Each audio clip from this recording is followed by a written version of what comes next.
My name is James Davidson. I'm going to talk to you today about my passion for combating modern slavery, also known as human trafficking. The sad truth is, slavery still exists. Take a look at this map, which depicts how prominent slavery is today. There are more than 27 million people held in bondage throughout the world today, more than at any other time in history, and 2 million of those are children. It is this compassion for combating human trafficking that has led me to become an abolitionist. I'm an abolitionist because I contribute funds to an organization called Operation Underground Railroad. It's an organization that conducts sting operations against human trafficking rings. My work as a government employee also has continuing education requirements that constantly remind me about human trafficking, how to spot it, and what to do if I suspect it. I'd like to share a few things with you today to help you get involved. I'll discuss what you can look for, I'll discuss who you can notify, and I'll also help you get involved yourself in combating modern slavery. And you have that child holding on to you for dear life. There's no words that can explain that feeling. I would invite people to picture their child or their grandchild in a catalog that traffickers send around and sell these children for sex.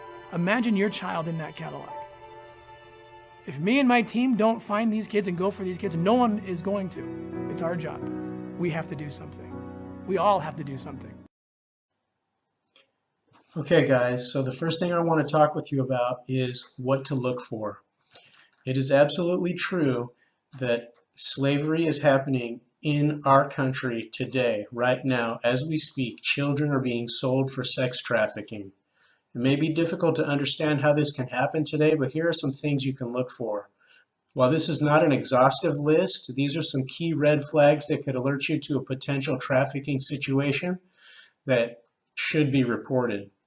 Traffickers target individuals with these types of vulnerabilities: living with their employer, poor living conditions, multiple people cramped in a small space, inability to speak to that individual alone.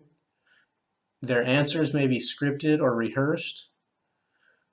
Their employer is holding their identity documents. There are signs of physical abuse. The person is submissive or fearful.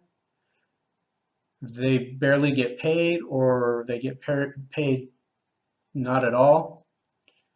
And definitely, if someone's under 18 and in prostitution, then the police need to be notified. The next step is who to notify. Guys, always want to notify the police first, or call 911 if it's an absolute emergency. The next organization that you can contact is it's the Human Trafficking Hotline, and it's a national 24-hour toll-free multilingual anti-trafficking number, and it's 1-888-373-7888. Now, there are many ways for you to get involved, and that's the next thing that I want to talk to you about. That is how you can help. I donate my time and I volunteer my time and donate money to an organization called Operation Underground Railroad, and I'll flash their website up behind me as well. But you need to go to their training website, and you can also donate money to their organization, or you can just volunteer your time. But there's all kinds of ideas on their website that can help you get involved. Okay guys, I just want to reiterate that slavery still exists today. Children are being sold into the sex trade as we speak. We've talked about a couple of organizations and places where you can get involved, including the Department of State website, local law enforcement, and Operation Underground Railroad. These are just a few ways that you can get involved.